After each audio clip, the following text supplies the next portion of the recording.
Hey guys. Okay, so it's like 5 o'clock in the morning. Hold on, let me find my phone. Let me find my phone because if I'm correct, I should have an alarm going off soon.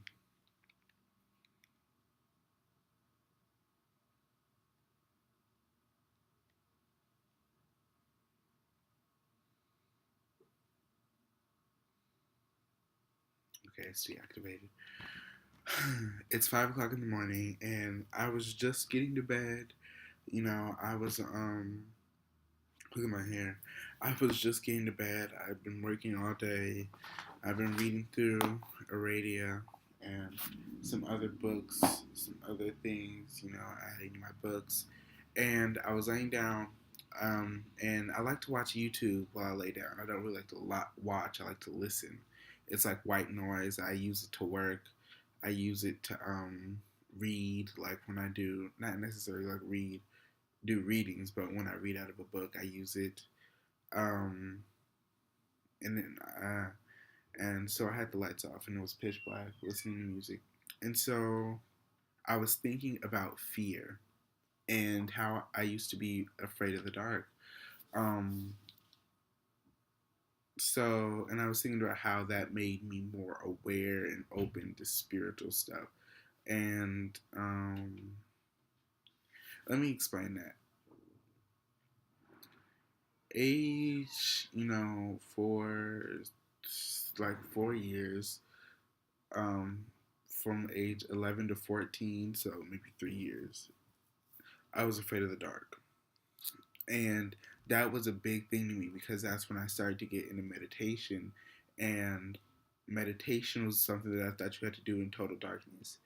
I've later learned, way later, too late actually, that is not how that's not necessarily how it has to be done. That's just one way of doing it.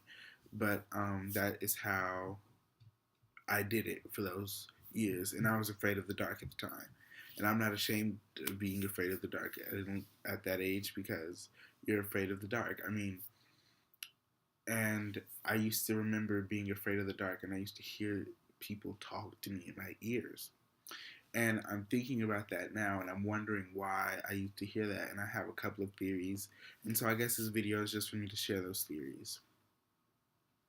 When you're afraid of something, and this is my first theory about why I heard the spirits. When you're afraid of something, that is the most humble thing. Like, that is the most humbling. You're in your most humbled state. In my personal opinion, when you're afraid of something, that means that you acknowledge that there is a greater power and a greater energy there beyond your own. When you're afraid of a person, you honor that there's an energy beyond your own. That's why you shouldn't really be afraid of people, because there's no energy greater than yours except for the creator. So your energy is equal to a person, is equal to a plant, is equal to an animal, is equal to a rock. You shouldn't be afraid of those things, and then you also shouldn't try to make those things afraid of you, because we are equal to each other. No, and so people can debate, well, animals and plants and rocks are supposed to fear us because we've been given dominion over them according to Genesis. Okay, well, if that's what you want to argue, that's what you want to argue. But um, that being said, you still shouldn't, fear another person. Um, but when you are afraid of something, that is the most humbled and the most, the most honoring thing to a person. Compliments are flattering, but honoring the power and energy of a person means that you are truly afraid of that person and what they can do. And that's why I feel like when the Bible says frightened of the Lord, um, I feel like that means that you honor the energy, you honor the bigger spirit, you honor the all encompassing power of the Lord. And when you're afraid of what all of that energy is, you're also in awe of it because you haven't turned it against me. I mean, and the same thing can be said about a graveyard. When you enter a graveyard afraid of it, you show great amounts of respect. This is a place where, these people have been placed to rest. And so I'm afraid of this place and I'm humbled and I know that there is some respect that is owed in this area. The second reason why I feel like fear opens you up to things is because fear most often is triggered by a state of vulnerability. Um, like I said, I was afraid of the dark. The dark is a scary thing for a lot of people. I mean, let's look at it. The reason we have street lamps is to protect from the dark, to protect from people that might be hiding in the darkness. And even then, they don't completely protect you from the darkness. You know, um, there was a point in time where kids used to play until the street lamps came on. And that was a sign that used to be me. I used to play until the street lamps came on, and then when the street lamps came on, we'd probably be 3, 4 blocks up the street, but we could hear my mom calling me and my cousins, or we could hear my grandma calling us or my grandpa calling us. So the darkness is a state of vulnerability, and when you are vulnerable, my cat, when you are vulnerable, you're also opened up to things. So when you're vulnerable to the spirit, when you're vulnerable in a physical space, I also feel like that makes you vulnerable in um in a psychological and energetic state. So if you're vulnerable in the dark, you're more able to feel the energy of spirits, and you're more able to communicate with the energy of spirits. Now that being said, there is when a person tries to communicate with a spirit, there's a certain level of vulnerability that should happen. And how I would describe this level of vulnerability is almost like the spirit isn't the spirit is in a cage with bars. Instead of it being in a glass cage where it can't touch you, it is in a cage of it's in a cage with bars, and so it can reach out and grab you, it can communicate with you, and it can say things to you if it needs to, it can touch you, and it can make you experience things, but it cannot pull into you, or you cannot it cannot be pulled into you. That's not what I'm trying to say. It cannot pull itself into you and possess you completely, and you cannot pull yourself, or you can't be pulled into that realm and drift off into the spiritual realm. I would also just like to add and say that, like,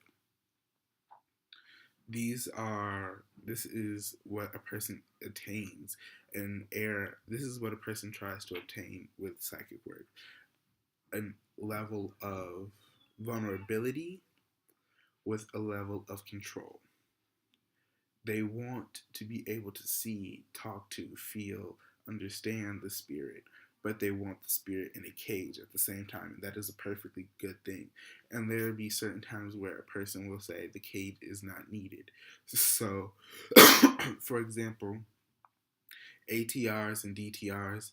DTRs is actually a funny term because I assume it stands for Dahomic or Dahomey traditional religions, which was an African tribe, ancient Yoruba African tribe during slave trades. Most of the African slaves taken from Africa came from the Dahomey tribe, and they practiced the Orisha religion, and that evolved into voodoo, Santeria, all of those. But that's a different video. Most people that practice ATRs and DTRs like Ifa, Santeria, voodoo, and maybe even spiritualism, if you want to count that as an ATR, because it is the channeling of ancestors and other spirits. They try to fully engulf themselves in the spirit, which means that they don't use the cage. they don't have a boundary between the spirit and them. The spirit takes over them. The spirit moves, talks to them. For that second, they're blacked out. The human part of them is blacked out, and then they are the spirit, or the spirit takes that body, and they are the spirit. So yes. Um, and there are certain people that cannot do that because they have a fear of that, and that is an understandable fear because you always risk, whenever that happens, you risk your body being manipulated or hurt in a way that you don't quite understand, in a way that you quite don't understand, that you don't approve of, or that you don't allow while you're in that state. So basically, what I'm saying is that when you choose to not have the boundary, you sort of giving your body to the spirit and say, "Do as you please with it," but that could come back and bite you in the butt. But back to fear. I have a third reason of why fear is, it helps make you more psychic, or it helps open you up psychically. Um, when you're afraid, your senses are heightened and you are more aware. And so what that means is that you are more aware of your surroundings and the people that are with you and the people that are not with you. And so you sort of feel the extra presence in the room. You feel the second energy. You feel the breath down your back, and the hairs on the back of your neck stand up, because that's just instinct. And I feel like that's an animal instinct too. An animal knows when they're not alone. They know when something is hiding. They know when something's coming after them. That's why dogs bark at trees. They know when something's in the tree. That's why cats look at things that fly around the room. They might see a fly that even we can't see. So they know. They know when spirits are present. That's an obvious. So fear is an important aspect to psychic work, if you ask me. It shows humility. It helps heighten your senses. It helps heighten your senses. It helps open you up to be, spoken to. It does those things. But at the same time, I think that there's a certain point where you sort of get past using fear to talk to spirits, and then you have to find another technique, another way of opening up yourself. And that is for me, meditation, deep meditation. And it's sort of evolved now, because it used to be just meditation in silence and darkness. And now it's meditation in darkness with drums. And it might even evolve past that to just drums, just channeling through the sound of a drum. Look at my cat, he's so happy.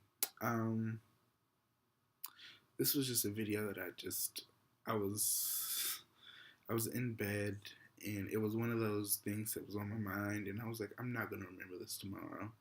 So I have to make this video now. And I'm going to have another video, and the next video is going to be for the young kids. It's going to be for the kids and not as much the adults, but it's going to be about how kids are our future, to be reminiscent of the late great Whitney Houston. So that was all that I have to say for this video, guys. Thank you, and good morning, good night, whatever you're watching this. And ashe, ashe, ashe.